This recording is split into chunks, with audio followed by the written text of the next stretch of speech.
a Chinese descendant culture that was invited into fairyland, and there's sort of an interesting dichotomy between being invited into fairyland versus forcing your way in, right?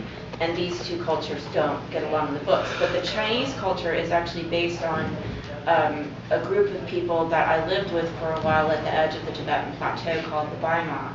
And the Baima are ethnic Tibetans who live within China. And they have a very shamanic culture. But it's fascinating because I met the last living shaman of the Baima people. He was the last man who could read their holy book. They have their own language.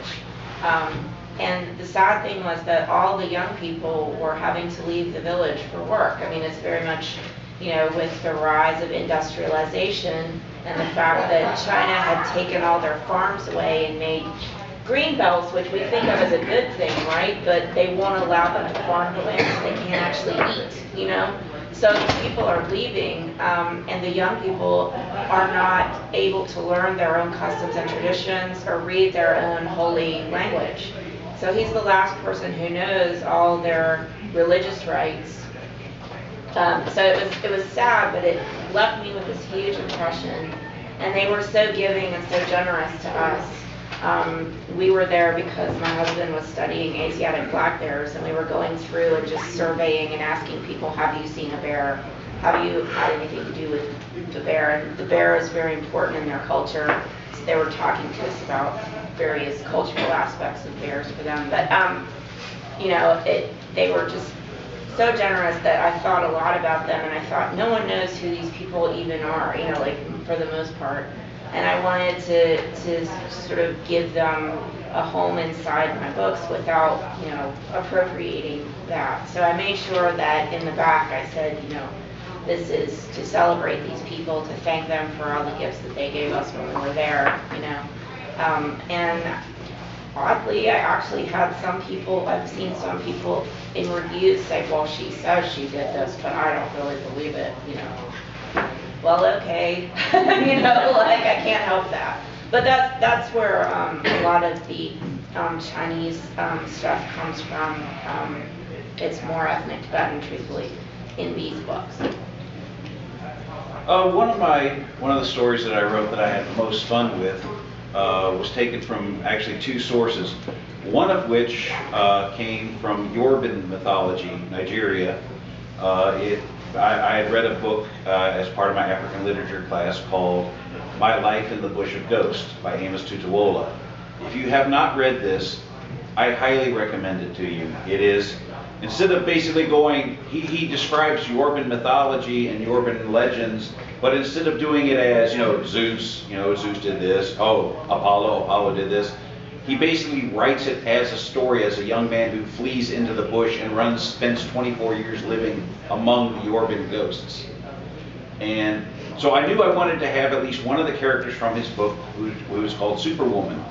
And she's a shapeshifter. She can change into any animal she needs to.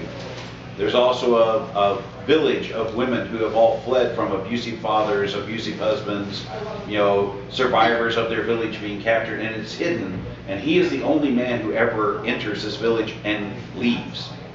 Because if any man finds their village, they have to kill him to preserve their sanctuary. And I had this idea when I was working around with it, and then I bumped into this Norse legend, and I try not to use many Norse legends. This was kind of a minor one, but it's the legend of Tyrfang, which is the sword that is invincible until you try to sheath it, and it basically tries to sheath itself in your heart. So you can, you're a great Viking warrior, but you're not going to survive the battle.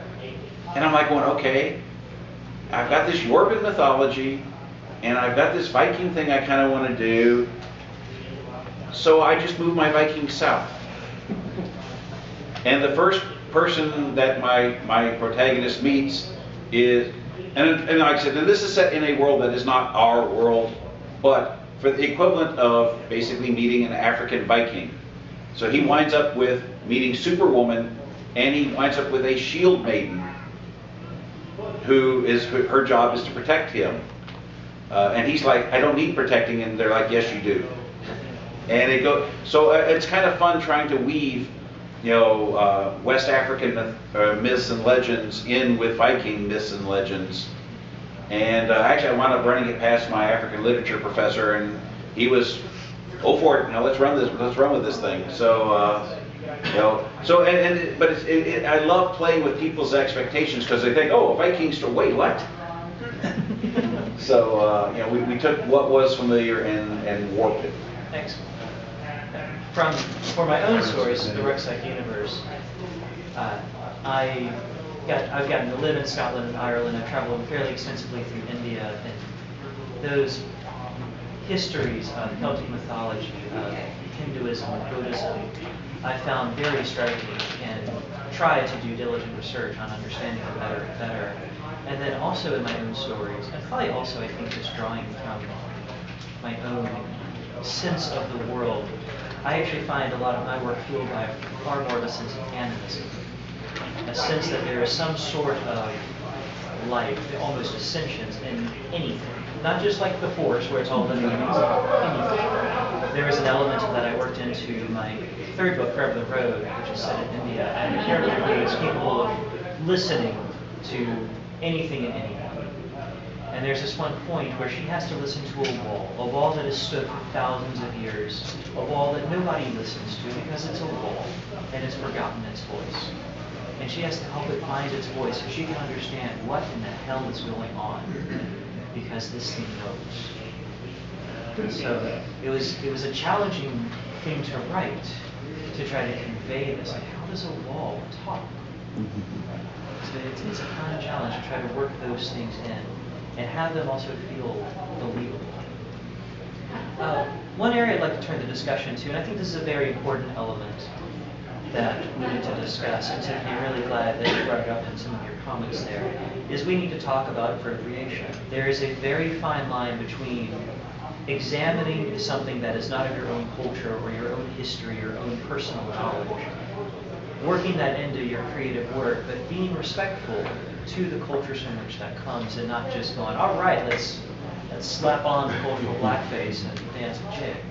It's not cool. We all know that. So how do you, as authors who come to different cultures, wanting to work things into your own creativity, how do you try to stay on that line of being respectful and not appropriating? We'll start with you, Rich. We'll work back down this way. Research. Before I will write about something like that, I have spent time, and I don't mean going to Wikipedia. I mean, I will spend time, tracking down books, tracking down, scholarly articles. I will go and talk to, like I said, I attend Bowie State. So again, before I wrote about the Yorban culture, I ran this through a couple of my professors. Native American, I've got friends of mine who are Native Americans that before I would ever try to write about the ghost dance, I would be contacting people and saying, okay, here's what we've seen on television and we know it's all crap. But I want, because I want to do this right. We all appropriate stuff. Heck, I'm primarily Scottish. If I'm writing about Irish, technically I'm appropriating their culture. But we all steal from each other. It's just that's how folk tales and fairy tales and stuff spread around the world. But there's a difference between, like you said, doing it irreverently and doing it with respect. And I think a lot of that just comes from good old-fashioned research.